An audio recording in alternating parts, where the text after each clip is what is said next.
اعوذ باللہ من الشیطان الرجیم بسم اللہ الرحمن الرحیم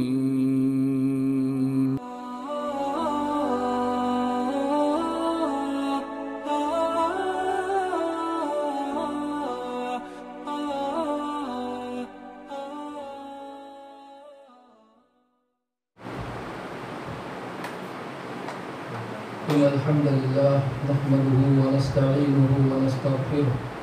ونعوذ بالله من شرور أنفسنا ومن سيئات أعمالنا من يهده الله فلا مضل له ومن يضلل فلا هادي له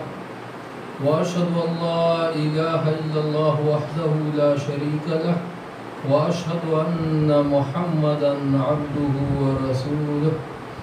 أعوذ بالله من الشيطان الرجيم بسم الله الرحمن الرحيم يا أيها الذين آمنوا قوا أنفسكم وأهليكم نارا وقودها الناس والحجارة عليها ملائكة غلاظ شداد لا يعصون الله ما أمرهم وَيَفْعَلُونَ مَا يُؤْمَرُونَ۔ معزز اور محترم حاضرین درس، شریعت اسلامیہ کے اندر جس طرح ایک اولاد کے لیے ماں باپ کے حقوق متعین کیے گئے ہیں، کس طرح اولاد کو اپنے ماں باپ کی اطاعت گزاری اور فرما برداری کرنی چاہیے، اس کی رہنمائی کی گئی ہے۔ اسی طرح شریعت نے ہمیں اپنی اولاد کے تعلق سے بھی رہنمائی فرمائی اور ان کے کچھ حقوق متعین فرمائے۔ صاحب اولاد ماں باپ کے اوپر کچھ ایسے حقوق شریعت نے متعین فرمائے ہیں، ان حقوق کو اپنی اولاد کے تعلق سے ادا کرنا نہایت ہی اہم اور ضروری ہو جاتا ہے، کیونکہ یہ اولاد جس طرح ماں باپ کی آنکھوں کی ٹھنڈک، اس کی دنیا کی زیب و زینت ہے، اسی طریقے سے اللہ تعالیٰ نے ان کے اندر بڑی ہی ابتلا اور آزمائش بھی رکھی ہے۔ اللہ رب العالمین نے قرآن میں ایک جگہ اولاد کو دنیاوی زندگی کی زیب و زینت قرار دیا، انما المال والبنون زینت الحیات الدنیا، یہ مال اور اولاد دنیا کی زندگی کے زیب و زینت ہیں۔ مال و اولاد دنیاوی زندگی کی زیب و زینت اللہ رب العالمین نے قرار دیا، تو وہیں قرآن میں دوسرے مقام پر فرمایا انما اموالکم و اولادکم فتنہ، کہ بے شک تمہارے مال اور تمہاری اولاد تمہارے لیے آزمائش ہے۔ اللہ تعالیٰ اس کے ذریعے آزماتا ہے، کبھی تو اولاد دے کر آزماتا ہے، کبھی اولاد سے محروم کر کے آزماتا ہے، پھر جب اولاد مل جاتی ہے تو اس کے ذریعے سے بھی بندے کی آزمائش ہوتی ہے کہ آیا اولاد کے جو حقوق ہوتے ہیں ان حقوق کو ہم ادا کر رہے ہیں یا نہیں کر رہے ہیں، ان کے حقوق کی پاسداری کی جا رہی ہے یا نہیں کی جا رہی ہے۔ صحیح مسلم کی ایک حدیث ہے، اللہ کے نبی صلی اللہ علیہ وسلم نے فرمایا ان لربک علیک حقا ولنفسک علیک حقا ولزوجک علیک حقا ولولدک علیہ حقا فآت کل ذی حق حقہ۔ آپ صلی اللہ علیہ وسلم کا ارشاد ہے بے شک تمہارے رب کا تمہارے اوپر حق ہے، تمہاری بیوی کا تمہارے اوپر حق ہے، تمہاری اپنی ذات کا بھی تمہارے اوپر حق ہے، وَلِوَلَدِكَ عَلَيْكَ حَقًّا، اور تمہارے اوپر تمہارے اولاد کا بھی حق ہے۔ فَآتِ كُلَّ ذِي حَقٍّ حَقَّهُ، تو ہر حقدار کا حق اسے ادا کرتے رہو۔ جن لوگوں کے حقوق بھی اللہ تعالیٰ نے متعین کیے ہیں ان تمام کے حقوق کو ادا کرو۔ حقوق کی ادائیگی میں غفلت اور لاپرواہی سے کام نہ لو۔ آئیے آج کے اس درس میں ہم مختصر طور پر یہ اس بات کا جائزہ لیں کہ اسلام کے اندر اولاد کے تعلق سے ہمارے اوپر کن حقوق کو متعین کیا گیا ہے۔ ایک ماں باپ کے اوپر اپنی اولاد کے تعلق سے کون سے حقوق عائد ہوتے ہیں، کن حقوق کو ادا کرنا ہمارے اوپر ضروری ہوتا ہے۔ یوں تو اولاد کے بہت سارے حقوق ہیں، لیکن ان میں سے چند اہم حقوق کو مختصر طور پر میں آپ حضرات کے سامنے بیان کروں گا۔ اولاد کا سب سے پہلا حق، جب اللہ تعالیٰ اس دنیا میں اسے وجود میں لا دیتا ہے تو ایک ماں باپ پر یہ ہوتا ہے کہ اس کا بہترین اسلامی نام کا انتخاب کیا جائے۔ یہ بھی اولاد کے بنیادی حقوق میں سے ہوتے ہیں۔ آج ماحول اور معاشرے میں ناموں کے تعلق سے بھی غفلت برتنی جانی شروع کر دی گئی ہے۔ نام اللہ کے پسندیدہ جو ہے اس کا انتخاب کرنا چاہیے۔ اللہ کی اطاعت، فرما برداری، عبدیت اور بندگی کی بو جن ناموں سے آئے اس کو چننا چاہیے، جس کا معنی اور مفہوم شریعت کے مزاج کے مطابق ہو اس کا انتخاب کرنا چاہیے۔ اس کے برعکس دوسرے قسم کے ناموں سے اجتناب کرنا چاہیے۔ لیکن ہمارے ماحول اور معاشرے میں ابتدا ہی سے بچوں کے تعلق سے یہ غلطی کبھی کی جاتی ہے کہ ایسے نام کا انتخاب کر دیا جاتا ہے جس کا کوئی معنی اور مفہوم ہی نہیں ہوتا ہے۔ بسا اوقات جدیدیت کے شوق میں، ماڈرن بننے کے شوق میں لوگ ایسے نام اپنے بچوں کا رکھ دیتے ہیں کہ اس کے اگر معنی آپ اردو زبان میں ڈھونڈیں، عربی میں ڈھونڈیں یا اور بھی جو ہماری زبان ہوا کرتی ہے اس کے اندر بولیں تو اس کا کوئی معنی ہی نہیں ملے گا۔ سیریلوں میں، ڈائجسٹوں میں، ناولوں میں اس طرح جو فرضی نام گڑھ کر استعمال ہونا شروع ہوتے ہیں، ان ناموں کو لوگ اپنی زندگی میں اپنی اولاد کا رکھ دیا کرتے ہیں۔ نام کی اہمیت کیا ہوتی ہے اس کا اندازہ آپ اس بات سے لگائیے کہ اللہ کے نبی صلی اللہ علیہ وسلم کے پاس جب اسلام قبول کر کے کچھ ایسے لوگ آتے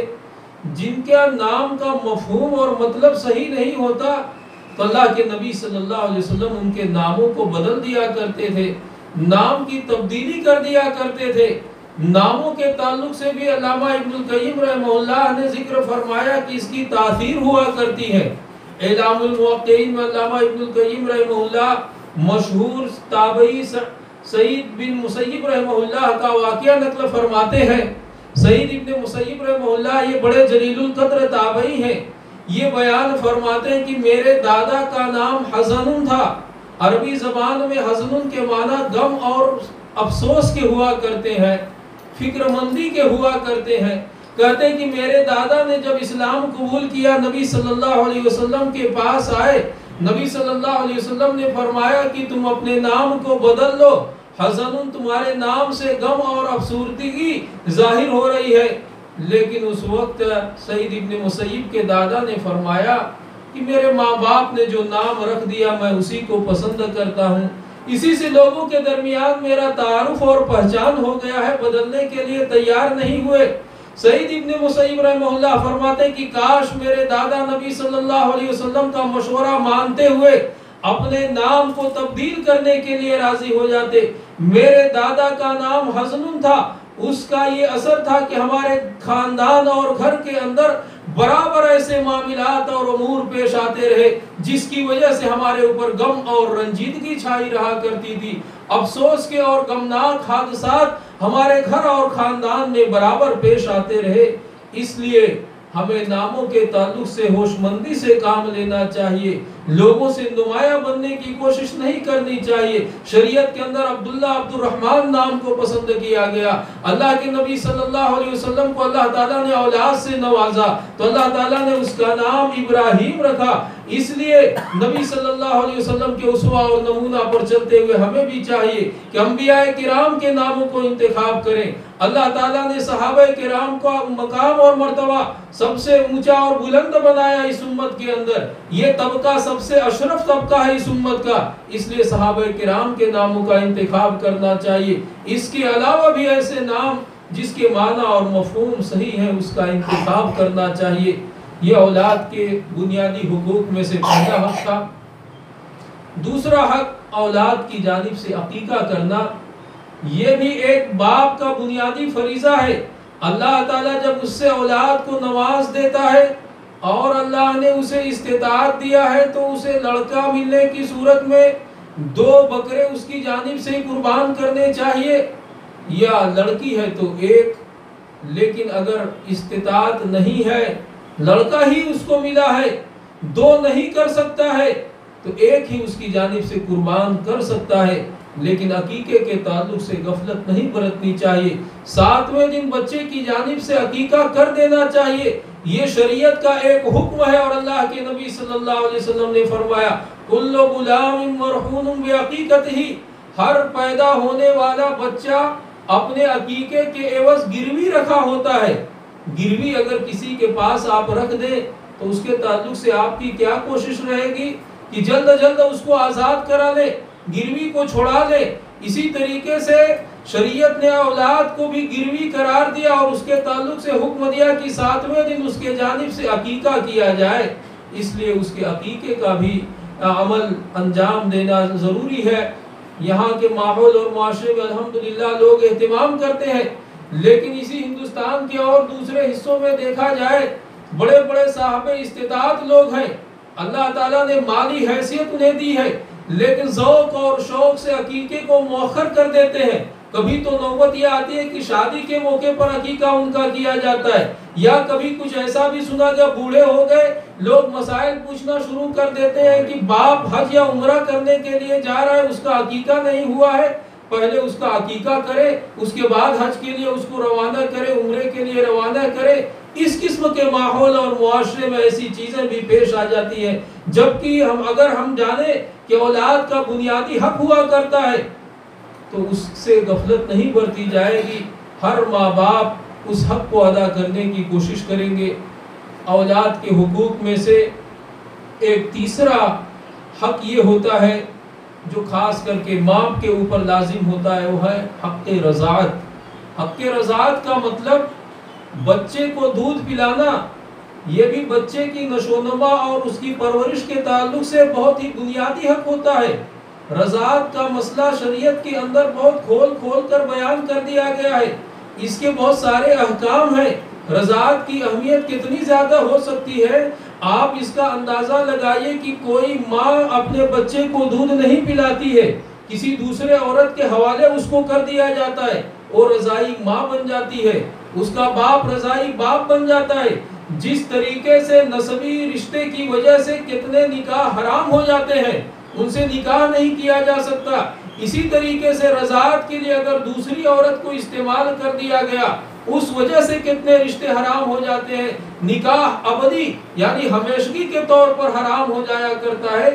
لیکن یہ رضاعت بھی بچے کی بنیادی حق ہے، اور اس حق سے بھی عورتیں ہمارے ماحول اور معاشرے میں غفلت برتنا شروع کر دی۔ اپنے حسن و جمال کی ہوا اڑا دی جاتی ہے کہ اس کی وجہ سے عورت کا حسن و جمال زائل ہونا شروع ہو جائے گا۔ اپنی حفاظت کے واسطے بچے کی نشوونما، اس کو قوت، دماغی صلاحیت، اسی طریقے سے خاندان کے محاسن اور خوبیاں حاصل کرنے کا جو بنیادی ذریعہ اللہ تعالیٰ نے بچے کے لیے بنایا ہے، ماں کا دودھ، اس سے عورتیں اپنے بچوں کو محروم کر دیا کرتی ہیں۔ رضاعت کتنی اہم چیز ہوتی ہے، اللہ رب العالمین نے قرآن میں اس کے احکام بیان کیا اور اس بات کی جانب رہنمائی فرمائی والوالدات یرضعن اولادہن حولین کاملین لمن اراد ان یتم الرضاعہ، کہ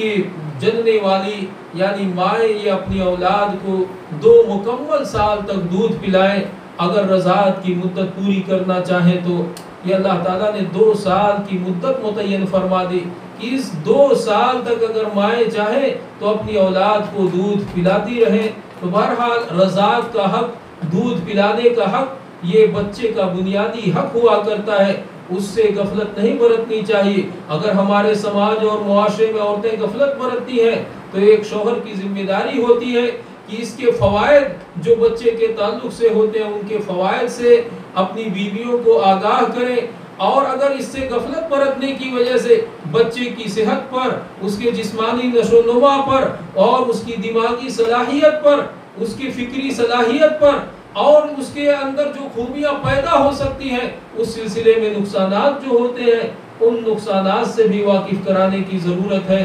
یہ اولاد کے بنیادی حقوق میں سے 3 حق میں نے آپ کے سامنے بیان فرمائے۔ پہلا حق اس کا نام رکھا جائے، دوسرا اس کی جانب سے عقیقہ کیا جائے، تیسرا رضاعت کا حق ہوتا ہے، چوتھا حق جو والد کے اوپر لازم ہوتا ہے اللہ تعالیٰ نے اگر جتنی استطاعت دیا ہے اپنی استطاعت کے بقدر اپنے اہل پر اپنے بچوں پر خرچ کرنے سے گریز نہیں کرنا چاہیے، ان کی ضروریات کا پاس اور لحاظ رکھنا چاہیے۔ جس قسم کے کپڑے ہم اپنے لیے استعمال کرنا پسند کرتے ہیں، اللہ نے استطاعت دیا تو اس قسم کے انتظام ان کے واسطے کرے۔ جس قسم کے غذا ہم کھاتے ہیں اس قسم کا غذا ان کو کھلائے، اس کا اہتمام کرنا چاہیے۔ ایسا نہیں ہونا چاہیے کہ ہم اپنے لیے یا اپنے دوست احباب کی مجلسوں کے ساتھ بڑی بڑی دعوتیں اڑا لیں، لیکن اولاد اور بیوی بچوں کی کیا بنیادی ضرورت ہے اس سے غفلت برتنا شروع کر دیں۔ آج بہت سارے ماحول اور معاشرے میں اس سلسلے میں بھی کوتاہی برتی جاتی ہے۔ کتنے لوگ کماتے نہیں، جس کی وجہ سے گھر کی عورتیں جنہیں اپنی اولاد کی پرورش کرنے کی ذمہ داری ہوتی ہے وہ مجبور ہو جاتی ہیں، دوسرے کے گھروں میں جاتی ہیں، کام کاج کرتی ہیں، کام کاج کر کے اپنا اور اپنے اولاد کا حق ادا کرتی ہیں یا ان کے لیے کچھ نہ کچھ معاش کا انتظام فرماتی ہیں، جبکہ یہ شوہر کی ذمہ داری ہوتی ہے کہ اپنے لیے، اپنی بیوی کے لیے اور اپنے بچوں کے لیے کمائے، ان کے لیے محنت اور مشقت کرے، کمانے کے بعد جو کچھ میسر ہو جاتا ہے اپنے بیوی بچوں کی ضروریات پر اسے صرف کرے اور صرف کرنے میں بخل و کنجوسی سے کام نہ لے۔ کچھ لوگ ایسے ہوتے ہیں کہ حد سے زیادہ اپنی اولاد کو یا اپنی بیوی کو دینا شروع کر دیے، جس کی وجہ سے ایک دوسرے قسم کا فساد ہونا شروع ہو جاتا ہے۔ اور اس کے برعکس کچھ لوگ ہوتے ہیں جو بنیادی ضروریات ہوا کرتی ہے، کپڑے کی، غذا کی یا اسی طرح اور بھی دیگر علاج معالجے کی، اس سلسلے میں بھی کمی اور کوتاہی کرنا شروع کر دیتے ہیں۔ یاد رکھنا چاہیے کہ اولاد کے اوپر آدمی جو خرچ کرتا ہے یہ بہترین خرچ ہے۔ ہمارے مال کی سب سے زیادہ مستحق ہماری اولاد ہوا کرتی ہیں۔ مشہور حدیث اللہ کے نبی صلی اللہ علیہ وسلم نے ایک مرتبہ فرمایا، ایک دینار جس کو تم اللہ کے راستے میں خرچ کرتے ہو اور ایک دینار جس کو تم کسی غلام آزاد کرنے میں خرچ کرتے ہو، ایک دینار وہ ہوتا ہے جس کے ذریعے کسی مسکین اور فقیر پر تم صدقہ کر دیتے ہو، اور ایک دینار وہ ہے جس کو تم اپنی اولاد پر خرچ کرتے ہو۔ اعظمها اجرا، اللہ کے نبی صلی اللہ علیہ وسلم نے ان چاروں میں اس دینار کو اجر و ثواب کے اعتبار سے سب سے عظیم اور سب سے بڑھا ہوا قرار دیا، جس کو آدمی اپنے اہل و عیال پر خرچ کرتا ہے، اپنے بیوی بچوں پر خرچ کرتا ہے۔ غور فرمائیے، جہاد میں خرچ کرنا، غلام آزاد کرنے کی شریعت میں کیا فضیلت ہے، اسی طرح فقراء اور مسکین کی مدد کرنا، ان ساری چیزوں کی شریعت میں ترغیب دی گئی ہے، لیکن ان سب میں سب سے افضل اجر و ثواب کے اعتبار سے اللہ کے نبی صلی اللہ علیہ وسلم نے اس دینار کو قرار دیا جس کو آدمی اپنی بیوی بچوں کی ضروریات پر خرچ کرتا ہے۔ تو اس میں کوتاہی نہیں برتنی چاہیے۔ اولاد کے حق میں سے ایک پانچواں حق یہ ہے کہ اس کی جہنم سے بچانے کی فکر کرنی چاہیے، اس کی دینی تربیت کرنی چاہیے، شرعی مزاج اس کے بنانے کی کوشش کرنی چاہیے۔ جس طرح ہم اپنے لیے چاہتے ہیں کہ جہنم کی آگ سے بچے، اللہ تعالی ہمیں جنت میں داخل کرے، جہنم سے نجات دے، اسی طرح اپنی اولاد کے تعلق سے بھی فکر ہونی چاہیے کہ جہنم کی آگ میں جانے سے وہ بچ جائیں۔ کوئی بھی ماں باپ دنیا کے تعلق سے اس بات کو پسند نہیں کرتا کہ میری اولاد مصیبت میں، پریشانی میں گرفتار ہو، دنیا کی آگ میں اس کی ایک انگلی بھی جل جائے، اس سے بھی اس کو محفوظ کرنے کی حد درجہ کوشش کرے گا، کسی مصیبت میں واقع نہ ہو جائے، جتنی اس کی استطاعت ہے اتنا بچانے کی کوشش کرے گا۔ تو جہنم کی آگ اس سے بچانے کی سب سے زیادہ فکر ہونی چاہیے۔ اسی لیے سورۃ تحریم میں اللہ رب العالمین نے فرمایا، یا ایھا الذین آمنوا قوا انفسکم واہلیکم نارا، اے ایمان والو اپنے آپ کو اور اپنے اہل و عیال کو جہنم کی آگ سے بچاؤ۔ جہنم کی آگ کیسی ہے؟ وقودها الناس والحجارہ، جس کے ایندھن پتھر اور لوگ بننے والے ہیں، علیہا ملائکۃ غلاظ شداد، اللہ تعالیٰ نے اس پر بڑے تند مزاج سختی قسم کے فرشتے مقرر فرمائے ہیں، لا یعصون ما امر اللہ ویفعلون ما یؤمرون، اللہ تعالیٰ انہیں جس چیز کا حکم دیتا ہے اس کی نافرمانی نہیں کرتے، اور جن چیزوں کا انہیں حکم دیا گیا اس کو بجا لاتے ہیں، اس میں کسی قسم کی کمی اور کوتاہی نہیں کرتے۔ تو اللہ رب العالمین نے آیت کریمہ کے اندر ہمیں اپنے آپ کو جہاں جہنم سے بچانے کا حکم دیا، جہنم سے دور رہنے کا حکم دیا، یعنی ایسے اسباب اختیار کیا جائے جس کی وجہ سے جنت ہمیں حاصل ہو جائے، جہنم سے چھٹکارا مل جائے، وہیں ساتھ میں اولاد کو بھی جہنم سے بچانے کی تاکید فرمائی ہے۔ جہنم سے بچانے کی چیزوں میں کیا چیز ہو سکتی ہے؟ تو سب سے پہلی چیز تو یہ کہ اولاد کو توحید سکھلائی جائے، شرک کی شناعت اور قباحت جو ہوتی ہے اس سے دور کیا جائے۔ لقمان علیہ السلام اپنے بیٹوں کو بہت ساری چیزوں کی نصیحت کرتے ہیں، ان کی نصیحت کو اللہ رب العالمین نے قرآن میں نقل کیا، لیکن نصیحت کرتے ہوئے سب سے پہلے ان کی نصیحت اس بات کی فرماتے ہیں، یا بنی لا تشرک باللہ ان الشرک لظلم عظیم، کہ میرے بیٹے اللہ کے ساتھ شرک نہ کرو، بے شک شرک بہت ہی بڑا ظلم ہوتا ہے۔ تو اللہ کی توحید سکھلائی جائے، شرک کیا ہے، اس کی مذمت کیا ہے شریعت کے اندر، اس سے بچے کو آگاہ کیا جائے۔ نبی صلی اللہ علیہ وسلم بچوں کی تربیت میں کس درجہ لحاظ رکھا کرتے تھے، آپ اس کا اندازہ ترمذی کی ایک حدیث سے لگائیے۔ نبی صلی اللہ علیہ وسلم کے چچا عباس رضی اللہ عنہ کے بیٹے عبداللہ ابن عباس رضی اللہ عنہ بیان فرماتے ہیں کہ ایک مرتبہ اللہ کے نبی صلی اللہ علیہ وسلم کی سواری کے پیچھے میں سوار تھا، اللہ کے نبی صلی اللہ علیہ وسلم نے خطاب کرتے ہوئے مجھ سے فرمایا، یا غلام انی اعلمک کلمات احفظ اللہ یحفظک احفظ اللہ تجدہ تجاہک، کہ اے بچے، غلام یہ چھوٹے بچے ہی کے لیے استعمال کیا جاتا ہے، کہا کہ اے بچے میں تم کو کچھ کلمات سکھلاتا ہوں، کچھ باتیں بتلاتا ہوں، تم اللہ کے حقوق کی حفاظت کرو، اللہ تمہاری حفاظت کرے گا، تم اللہ کے حقوق کو ادا کرو، اللہ کو اپنی نصرت اور تائید میں پاؤ گے۔ ان چیزوں کے ذریعے آگاہ کرنے کے بعد اللہ کے نبی صلی اللہ علیہ وسلم نے فرمایا، وَعَلَمْ أَنَّ الْأُمَّةَ لَوْ اجْتَمَعَتْ عَلَىٰ أَن يَنفَعُوكَ بِشَيْءٍ لَمْ يَنفَعُوكَ إِلَّا بِشَيْءٍ قَدْ كَتَبَهُ اللَّهُ لَكَ، کہ اے بچے جان لو کہ اگر پوری ایک جماعت، ایک گروہ جمع ہو جائے کہ تم کو کسی چیز کا فائدہ پہنچا دے،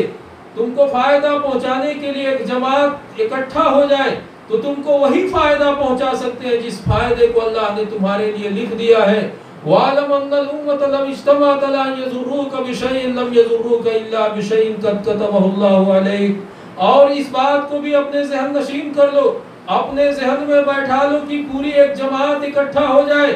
اور اکٹھا ہو کر تمہیں نقصان پہنچانے کی کوشش کرے تو وہی نقصان پہنچا سکتے ہیں جو اللہ نے تمہارے حق میں مقدر فرما دیا ہے۔ رفعت الاقلام وجفت الصحف، تقدیر لکھ کر قلم کو اٹھا دیا گیا اور صحیفے سوکھ گئے۔ غور کیجئے اس میں اللہ کے نبی صلی اللہ علیہ وسلم نے قضاء و قدر کا مسئلہ کتنا ہوتا ہے اس مسئلے کو اس بچے کے سامنے سکھلایا، اس بات کو اجاگر فرمایا کہ اللہ ہی فائدہ پہنچانے والا ہے، اللہ ہی نقصان پہنچانے والا ہے۔ اس لیے بچوں کے تعلق سے توحید کی سب سے زیادہ فکر کرنی چاہیے، ان کو اللہ کی وحدانیت، اللہ کی توحید ربوبیت، الوہیت اور اسماء و صفات جو ہے ان سے واقف کرانا چاہیے۔ ارکان اسلام کیا ہے، ارکان ایمان کیا ہے، ان چیزوں کو بچوں کی تعلیم دینی چاہیے۔ اللہ کے نبی صلی اللہ علیہ وسلم نے فرمایا، مروا اولادکم بالصلاۃ وهم ابناء سبع، کہ اپنے بچوں کو صلاۃ کا حکم دو، نماز کا حکم دو 7 برس کے جب وہ رہے،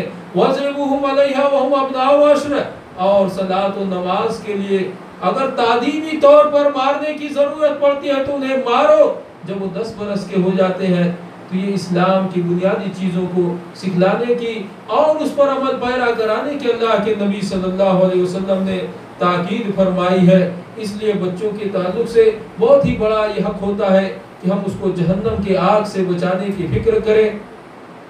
بچوں کے حقوق میں سے ایک چھٹا حق یہ بھی ہوتا ہے کہ جس طرح ہم ان کی آخرت سنوارنے کی فکر کرتے ہیں اسی طرح دنیا کی بھی خیر اور بھلائی ان کے لیے چاہے، دنیا کے بھی ان کو بنانے کی فکر کرے، کچھ ان کی ایسی تعلیم کرے کہ جس کے ذریعے سے وہ اپنی دنیا بھی حاصل کر سکے، عزت کی روٹی کما سکے، یا کوئی ایسا ہنر ان کو سکھا دے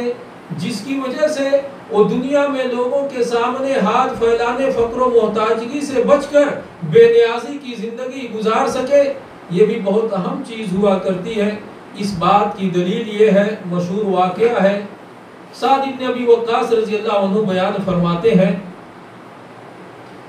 اپنا واقعہ بیان فرماتے ہیں کہ ایک مرتبہ انہوں نے اللہ کے نبی صلی اللہ علیہ وسلم کے پاس گزارش فرمایا کہ اللہ کے نبی صلی اللہ علیہ وسلم، اللہ نے مال تو مجھے بہت دیا ہے، لیکن اولاد میں صرف ایک ہی بیٹی ہے میری، اور میں چاہتا ہوں کہ اپنا پورا مال صدقہ کر دوں۔ میں، میری بیوی اور میری بیٹی اور مال اتنا زیادہ ہے، اس لیے میں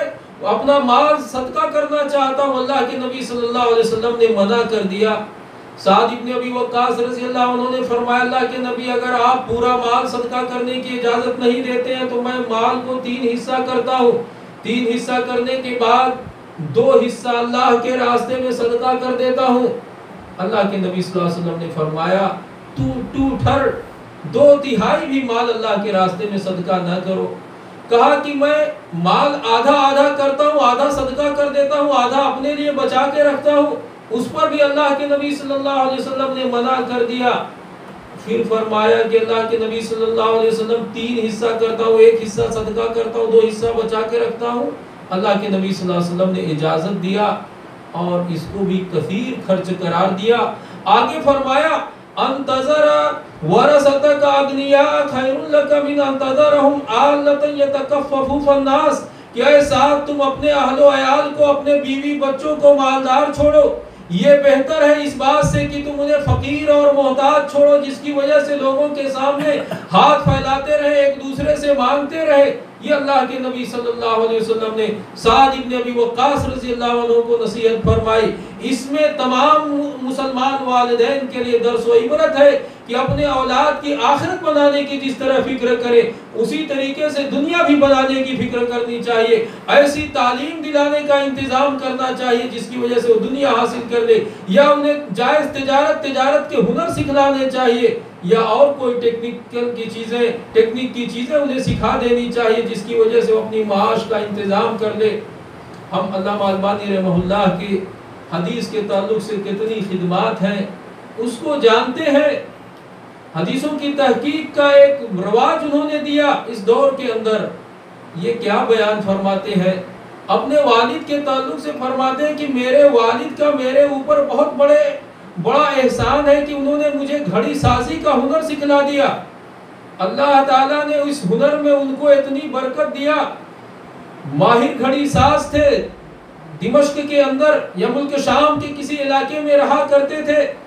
جب بھی ان کو ضرورت پیش آ جاتی اس کے ذریعے اپنے معاش کا انتظام کرتے، دکان کو کھولتے، گھڑی سازی کا کام کر دیتے۔ اللہ تعالیٰ جب اتنا مال دے دیتا جس سے ان کی ضروریات پوری ہو جائے، دکان کو بند کرتے، لائبریری کے اندر چلے جاتے، حدیثوں کی تحقیق میں لگے رہا کرتے تھے۔ اس طرح انہوں نے گھڑی سازی کا پیشہ اختیار کرنے کے بعد حدیث کی تحقیق کا سلسلہ شروع کیا اور اتنی زیادہ خدمات انجام دی۔ وہی خدمات جو ذاتی طور پر کرتے تھے، اللہ تعالیٰ نے اس کے ذریعے سربلندی عطا فرمائی۔ جامعہ اسلامیہ کے اندر علامہ ابن باز رحمہ اللہ نے انہیں تدریس کے لیے مدعو فرمایا اور وہاں وہ بحیثیت مدرس مدعو کیے گئے۔ تو بہرحال علامہ البانی رحمہ اللہ جو اپنی زندگی کے اہم چیزوں میں اپنے والد کے عظیم احسانات میں شمار فرماتے تھے اور اپنی علمی خدمات میں سب سے زیادہ مددگار چیز ثابت کر مانتے تھے، وہ یہی تھا کہ میرے والد نے گھڑی سازی کا جو پیشہ سکھلا دیا ہے، اس کی وجہ سے میرے معاش کی بھی مدد مل رہی ہے اور علمی خدمات کا بھی موقع مل رہا ہے۔ تو اس طرح والدین کو فکر مند ہونا چاہیے کہ اپنی اولاد کی دنیا بھی بنائیں۔ اولاد کے حقوق میں سے ایک 7واں اور واضح حق یہ ہے کہ جو بھی اولاد اللہ تعالیٰ دے ان کے درمیان عدل و انصاف کرنا چاہیے۔ ماں باپ کو کبھی اپنی اولاد کے تعلق سے عدل و انصاف کا دامن ہاتھ سے نہیں چھوڑنا چاہیے، ہر ایک کی ضروریات کا پاس اور لحاظ رکھنا چاہیے۔ کسی کی ضرورت پوری کی جائے، کسی کو بلا ضرورت چھوڑ دیا جائے، اس قسم کا انتظام نہیں ہونا چاہیے۔ بہت ہی مشہور واقعہ ہے، نعمان بن بشیر رضی اللہ عنہ فرماتے ہیں کہ میرے والد بشیر نے مجھے ایک باغ تحفے میں دے دیا اور اللہ کے نبی صلی اللہ علیہ وسلم کے پاس آئے کہ نبی صلی اللہ علیہ وسلم کو اس تحفے پر گواہ بنا دوں۔ نبی صلی اللہ علیہ وسلم نے دریافت کیا کہ اے بشیر، نعمان کے علاوہ تمہاری اور اولاد ہے؟ کہا کہ ہاں میری اور بھی اولاد ہیں۔ پوچھا کیا تم نے اپنی ساری اولاد کو نعمان کے مثل باغ عطا کیا ہے، یا جیسا ان کو دیا ہے تحفہ ویسا ساری اولاد کو دیا؟ فرمایا نہیں، نعمان ہی کو میں نے دیا ہے۔ تو اس پر اللہ کے نبی صلی اللہ علیہ وسلم نے فرمایا ظلم و زیادتی پر میں گواہی نہیں دیتا، اور فرمایا اتقوا اللہ وعدلوا فی اولادکم، اللہ سے ڈرو، اللہ کا خوف کھاؤ اور اپنی اولاد کے درمیان عدل و انصاف سے کام لو۔ نبی صلی اللہ علیہ وسلم نے اپنی اولاد کے درمیان انصاف کرنے کی تاکید فرمائی۔ جس طرح ایک باپ یا ماں چاہتی ہے کہ جتنی بھی اولاد اس کی ہے سب اس کے مطیع اور فرما بردار رہیں، سب اس کے ساتھ حسن سلوک کریں، اسی طرح ماں باپ کو چاہیے کہ اللہ نے جتنی اولاد انہیں عطا فرمائی ہے ان تمام کے حقوق ادا کریں، ان تمام کے درمیان عدل و انصاف کے ساتھ معاملہ کریں۔ اولاد کے حق میں سے ایک بہت ہی اہم اور بنیادی حق یہ بھی ہے کہ اولاد کے حق میں دعا کی جائے، ان کی صالحیت کا، ان کی پرہیزگاری کا، اللہ کا اطاعت گزار اور فرما بردار بننے کا یہ دعا کی جائے۔ اور یہ دعا کب سے کی جائے؟ اولاد کے اس دنیا میں وجود آنے سے پہلے بھی کی جائے، اس کے بعد بھی کی جائے۔ انبیاء کرام کا اولاد کے تعلق سے کیا نمونہ ہمارے سامنے آتا ہے کہ ان کو اللہ نے ابھی اولاد نہیں دیا ہے، اس سے پہلے انہیں صالح اور نیک ہونے کی دعا کرتے تھے۔ ابراہیم علیہ السلام اللہ تعالیٰ سے دعا کرتے ہوئے فرماتے ہیں رب ہب لی من الصالحین، اے میرے پروردگار تو مجھے صالحین میں سے عطا فرما، نیک اور فرما بردار اولاد عطا فرما۔ زکریا علیہ السلام اللہ تعالیٰ سے دعا کرتے ہوئے فرماتے ہیں رب ہب لی من لدنک ذریۃ طیبہ انک سمیع الدعاء، کہ اے میرے رب تو مجھے پاکیزہ ذریت عطا فرما، بے شک تو ہی دعا کو قبول کرنے والا ہے۔ تو یہ انبیاء کرام کا طریقہ کہ اللہ تعالیٰ سے اولاد مانگتے، صالح مانگتے، ان کی صالحیت کی، ان کی نیکی کی دعا ان کے اس دنیا میں آنے سے پہلے کیا کرتے تھے۔ آج ہمارا اولاد کے تعلق سے ہم بھی دعا کرتے ہیں، لیکن کب کرتے ہیں؟ اولاد بگڑنا شروع ہو جاتی ہے، کچھ گمراہی میں مبتلا ہو جاتی ہے، اس کے بعد اس کے لیے دعا کرتے ہیں۔ ٹھیک ہے، یہ دعا کرنا چاہیے، لیکن اولاد نیک ہے، صحیح سلامت ہے یا بھی دنیا میں آئی نہیں ہے، اس سے پہلے بھی دعا کرتے رہنا چاہیے۔ اولاد کے حق میں، بیوی بچوں کے حق میں دعائیں کرتے رہنا یہ مومن کی نشانیوں اور مومن کی صفات میں سے اللہ تعالیٰ نے بیان فرمایا ہے۔ اللہ تعالیٰ کا ارشاد ہے والذین یقولون ربنا هب لنا من ازواجنا وذریاتنا قرۃ اعین وجعلنا للمتقین اماما، کہ اللہ کے نیک اور فرمانبردار بندے اللہ سے دعا کرتے ہوئے کہتے ہیں ربنا هب لنا من ازواجنا، اے ہمارے پروردگار تو ہمیں ہماری بیویوں سے اور ہماری ذریات نسلوں سے عطا فرما۔ کون سی چیز عطا فرما؟ قرۃ اعین، آنکھوں کی ٹھنڈک عطا فرما۔ بیوی کو دیکھ کر آنکھیں ٹھنڈی ہو جائے، اولاد کو دیکھ کر آنکھیں ٹھنڈی ہو جائے۔ آنکھیں کب ٹھنڈی ہوں گی؟ جب ہم اپنی اولاد کو دین کے اعتبار سے بھی سرخرو اور بہتر دیکھیں گے اور دنیا کے حساب سے بھی کامیاب اور کامران دیکھیں گے۔ آدمی کا دل اور آنکھیں خوش ہو جائیں گی، سرور اس کے اندر بھر جائے گا۔ اس لیے اس دعا میں قرۃ اعین کے اندر دنیا کی بھی خیر و بھلائی ان کے لیے شامل ہو جاتی ہے، آخرت کی بھی خیر و بھلائی ان کے حق میں شامل ہو جایا کرتی ہے۔ اس دعا کو کثرت سے کرنا چاہیے کہ ربنا هب لنا من ازواجنا وذریاتنا قرۃ اعین وجعلنا للمتقین اماما، اے رب تو ہمیں متقیوں کا پیشوا اور رہبر امام بنا دے۔ اولاد کے حق میں سے ایک آخری حق جس کو میں بیان کرنے جاتا ہوں وہ یہ ہے کہ اگر ہم چاہتے ہیں کہ ہماری اولاد نیک بنے، صالح بنے، دیندار بنے، تو اس کے بننے والی ماں کا بھی دینداری کی بنیاد پر انتخاب کرنا پڑے گا۔ اس کے انتخاب میں بھی ہمیں ہوش مندی اور عقل کے ساتھ کام لینا پڑے گا۔ کامیابی اسی صورت میں ملے گی جب دین کی بنیاد پر اپنی اولاد کی ماں کا انتخاب کیا جائے۔ کتنی مشہور حدیث اللہ کے نبی صلی اللہ علیہ وسلم نے فرمایا تنکح المرأة لأربع لمالها ولجمالها ولحسبها ولدینها فاظفر بذات الدین، کہ 4 بنیاد پر عورت سے شادی کی جاتی ہے، اس کے مال کی وجہ سے، اس کے حسن و جمال کی بنیاد پر، اس کے حسب نسب کی بنیاد پر، اور فرمایا وَلِدِينِهَا، اور اس کے دین کی بنیاد پر اس سے نکاح کیا جاتا ہے۔ چاروں جو ماحول اور معاشرے میں رائج چیزیں ہیں، عام لوگوں کا جو مزاج ہوتا ہے اس کو بیان کر دیا کہ کوئی ہے عورت کی مالداری کی بنیاد پر اس کا انتخاب کرتا ہے، کوئی عورت کے حسن و جمال کی بنیاد پر اس کو اپنی زوجیت میں لاتا ہے، کچھ ایسے ہوتے ہیں کہ بلند خاندان اور کنبہ دیکھ کر اس کا انتخاب کرتا ہے،